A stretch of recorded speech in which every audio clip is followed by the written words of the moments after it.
So I bought this 12-inch single back, right after I got Power Slave. And it's for 2 Minutes to Midnight, which is just a amazing tune. And I bought this because, it had Eddie on the cover and it looked cool. I remember seeing it at the record store. And then I flipped it over to look at it. Of course, there's 2 Minutes to Midnight, but then I looked on what was on side B. And it had this thing called Rainbow's Gold. And I'm like, okay, that's a song I don't know. And then it also has this thing, Mission from Arry, which I'm thinking is also a song I don't know. And I thought, okay, I got to buy this because it's going to have some music that I've never heard before. So I buy this 12-inch single and I take it home and I listen to this song, Rainbow's Gold. Now, I didn't look below it and see that it wasn't written by Iron Maiden.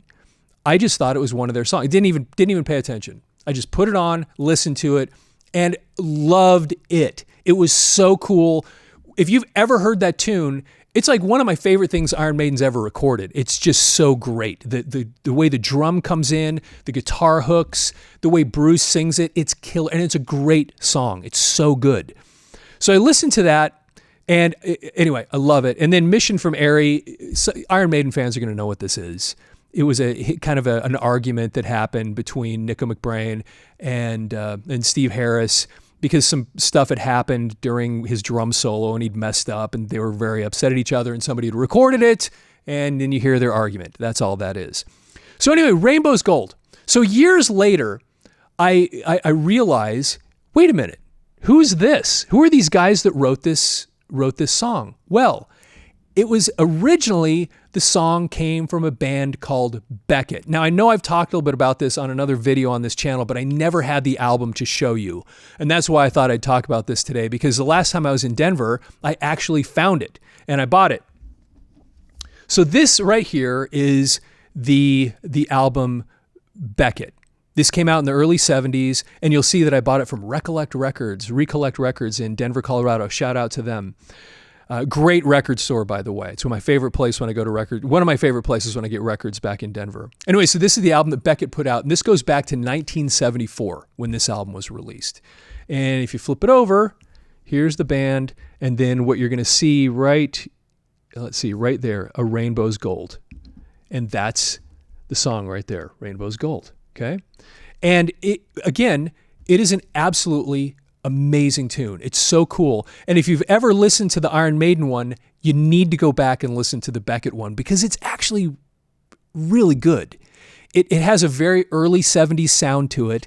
It's fascinating in its own way because of that. Now, this is the part that some people are going to struggle with a little bit. When you go back and look at the stuff that they did, they found inspiration in a lot of different sources, not the least of which was other bands like this. I mean, and they did this isn't the only cover tune that they'd ever done before. Cross-Eyed Mary, they did from Jethro Tull, which is really cool, right? Okay, now I'm going to read something to you because there's another song on this album, and let's see here. It's right there, and it's called Life's Shadow. And I'm sharing this with you because, again, this time I actually have the record and the insert to show you what's going on here. And like I said, this, if you've never heard this story before, you might just lose sleep over this. So here's the inner sleeve, or the insert for Beckett's album right here. All the lyrics. And right here is Life's Shadow. Here's the lyrics for Life's Shadow. Now, I'm going to put this up on the screen, and I'm going to show you the lyrics for Life's Shadow. Okay, here we go. Look down to the third section and listen to this. Mark my words, my soul lives on. Please don't worry, 'cause I've gone. I've gone beyond to see the truth while I consider my new youth. When your time is close at hand, maybe then you'll understand. Life down there is just a strange illusion. Okay, now, if you're an Iron Maiden fan, that sounds really familiar to you all of a sudden. And why does it sound familiar? I will show you. This right here, probably one of the greatest heavy metal albums ever recorded, ever. For me, my favorite Iron Maiden album, hands down, and my favorite song on my favorite Iron Maiden album, this is why you end up in counseling, is the very last song on side 2, which is the song Hallowed Be Thy Name. That may be like it is in my top 10 favorite songs ever, period, and it's right up there. It is such a great tune. And you know the song. It tells the story of somebody that's waiting, that's on death row, basically, and he's waiting to go to the gallows pole. And he's kind of telling, he starts off the song, I'm waiting in my cold cell as the bell begins to chime, reflecting on my past life because it doesn't have much time. It's a song about a man kind of contemplating his life as he's about to get executed. This song, Life's Shadow, is a song about dying. And did you recognize the lyrics in there? Okay, now what I'm going to do is I'm going to pull up on the screen a side-by-side from Life's Shadow and Iron Maiden's Hallowed Be Thy Name. Look at the two next to each other. Hallowed Be Thy Name. I love these words. This is such a great song, and the story is so great. Iron Maiden, mark my words, believe my soul lives on. Life's Shadow, mark my words, my soul lives on. Iron Maiden, don't worry now that I have gone. Life's Shadow, please don't worry because I've gone. Iron Maiden, I've gone beyond to seek the truth. Life's Shadow, I've gone beyond to see the truth. Iron Maiden, when you know your time is that your time is close at hand. Life's Shadow, when your time is close at hand. Iron Maiden, maybe then you'll begin to understand. Life's Shadow, maybe then you'll understand. Iron Maiden, life down here is just a strange illusion. Life's Shadow, life down there is just a strange illusion. Okay. That's not an accident. There's no accident there. And especially when you put it in the context that Steve Harris was a fan of Beckett, obviously. But by the time, 2 albums later, they literally covered one of their songs, A Rainbow's Gold.